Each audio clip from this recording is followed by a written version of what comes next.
नमस्कार। मैं सुनील कुमार आपका स्वागत करता हूं आपके अपने चैनल क्या ऐसा होता है में। दोस्तों, हमारे जीवन में कुछ ऐसी चीजें होती हैं, हम घर परिवार में, अपने समाज में, अपने रिश्तेदारों में या फिर अपने माहौल में जैसे भी हम रहते हैं उसके अनुसार हमारे ग्रह कम और ज्यादा प्रभाव देते रहते हैं।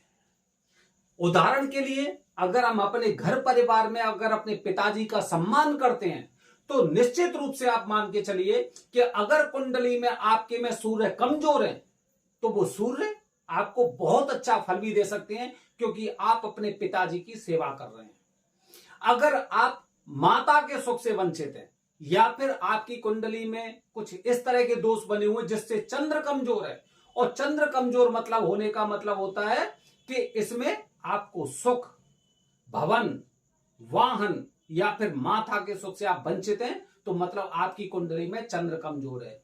ऐसे बहुत से उपाय होते हैं जिसकी वजह से आप माता की सेवा करके और इन सुखों से जिस तरह से आप दूर थे वो सुख भी आपको प्रतीत हो सकते हैं।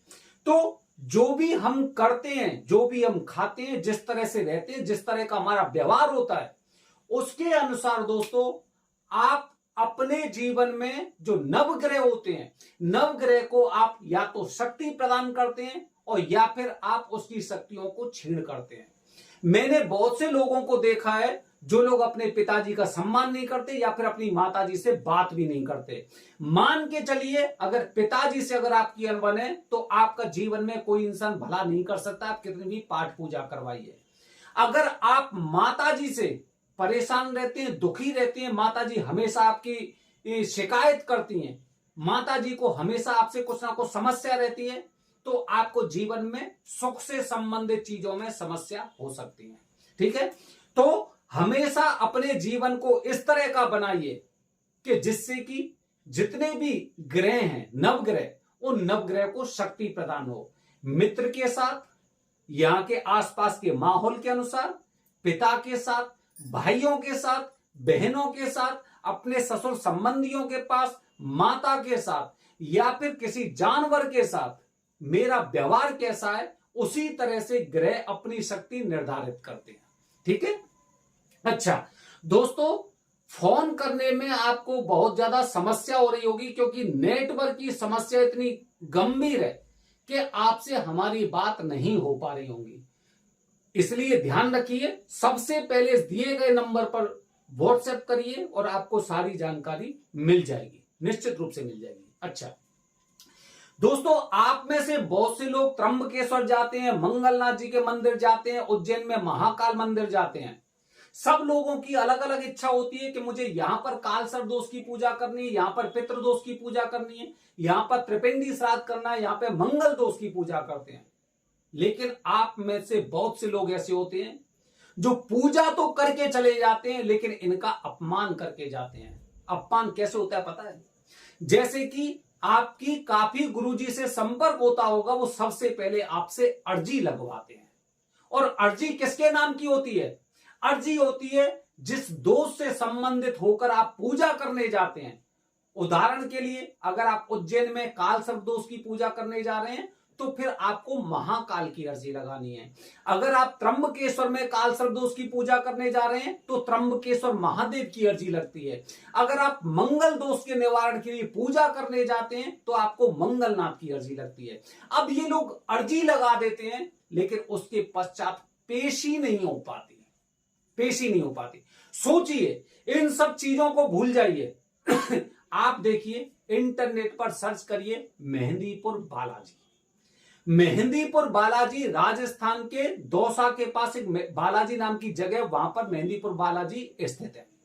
यहां पर अगर किसी को भूत प्रेत से संबंधित किसी भी तरह की समस्या होती है तो यहां पर सबसे पहले वो अर्जी लगाते हैं, सबसे पहले अर्जी लगाते हैं। और जो इंसान यहां पर अगर अर्जी के बाद अर्जी के पश्चात अगर पेशी नहीं करते हैं ना, तो जिस उद्देश्य के लिए आए हैं उस उद्देश्य से निवारण तो नहीं मिलता, लेकिन जिस उद्देश्य के लिए आए थे, मुझे भूत प्रेत से मुक्ति चाहिए, वो भूत प्रेत उनका और ज्यादा पीछा करने लग जाते हैं, क्योंकि इन्होंने पूरी प्रक्रिया को अधूरी कर लिया, पूरी प्रक्रिया को।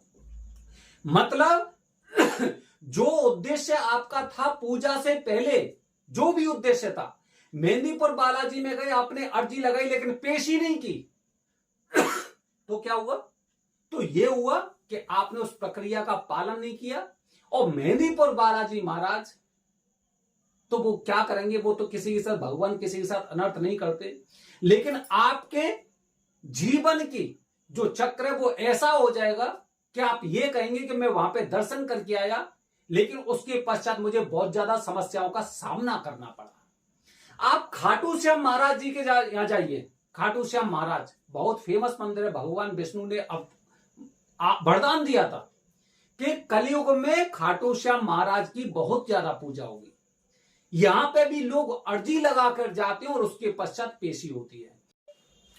आप में से बहुत से लोग ऐसे होते हैं जो काल सर्प दोष के निवारण के लिए, मंगल दोष के निवारण के लिए, या फिर पितृ दोष के निवारण के लिए त्र्यंबकेश्वर जाते हैं या उज्जैन जाते हैं। जाने से पहले घर से अर्जी लगा के जाते हैं, और जब अर्जी की पेशी नहीं हो पाती तो मतलब आपने किसका अपमान किया? आपने जिनके नाम से अर्जी लगाई है उनका अपमान किया है।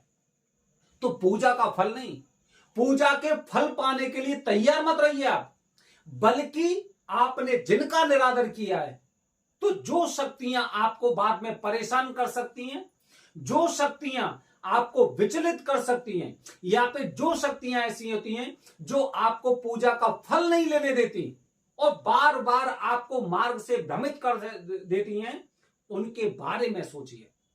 ऐसे बहुत से लोगों को मैंने देखा है जो लोग घर से विधि विधान से अर्जी लगाकर जाते हैं और फिर ऐसे स्थान पर बिना पेशी किए पूजा कर लेते हैं। पेशी कैसे होगी? पेशी अगर आपने महाकाल की लगाई है तो महाकाल के मंदिर में ही पेशी होगी। अगर त्र्यंबकेश्वर महादेव के लिए आपने पेशी की अर्जी लगाई है तो त्र्यंबकेश्वर महादेव में होगी। और अगर आप मंगलनाथ के लिए अगर आपने अर्जी लगाई है तो मंगलनाथ के मंदिर में ही आपकी पेशी होगी। लेकिन आप लोगों को थोड़ा सा इस बारे में सोचना चाहिए। सभी लोग ऐसे नहीं होते हैं, लेकिन 10% ऐसे लोग होते हैं, और ये वही लोग होते हैं, ये अलग नहीं होते, ये वही होते हैं जो हमारे सनातन धर्म को आरोपित करते हैं, इस पर कलंक लगाते हैं, इसके बारे में अनर्गल बातें करते हैं कि मैं वहां पे पूजा करने गया था लेकिन मुझे ठग लिया गया, मेरी इतने पैसे की पूजा थी, इतने पैसे मुझसे ले लिए गए। इस तरह की ये बातें करते हैं। मतलब जो ये दोष वहां पर करके आए, ये दोष इनकी जुबान से निकलते हैं, जिससे कि इनका घड़ा भरने लगता है और उसके पश्चात इनको विषम परिस्थितियों का सामना करना पड़ता है। दोस्तों, हमारे माता पिता ने एक बात बताई थी हमको कि जब हम घर पर किसी तरह की सत्यनारायण भगवान की कथा, किसी भी तरह की पूजा करते हैं, हम पंडित जी को न्योता देकर आते हैं, निमंत्रण देकर आते हैं, यहां पर आइए।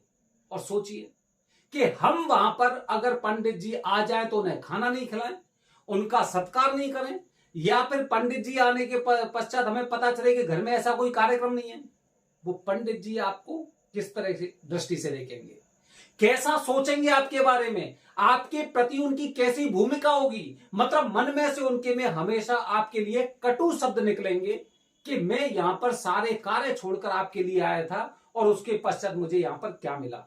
दोस्तों, अर्जी का अपमान आपको नहीं बल्कि आपकी आने वाली पीढ़ी को भी भुगतना पड़ सकता है।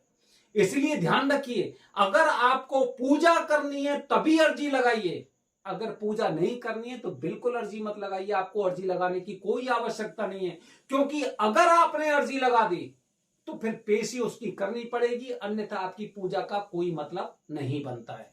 आने वाली वीडियो में दोस्तों आपको मैं बताऊंगा कि एक ऐसी जरूरी जानकारी कि कम से कम पितृदोष पूजा करने वाले लोगों को हमेशा याद रखनी चाहिए। बाकी कुंडली दोष से निवारण के लिए ये हर इंसान को जानकारी पता होनी चाहिए। बने रहिए हमारे चैनल के साथ दोस्तों। हर हर महादेव, हरि ओम।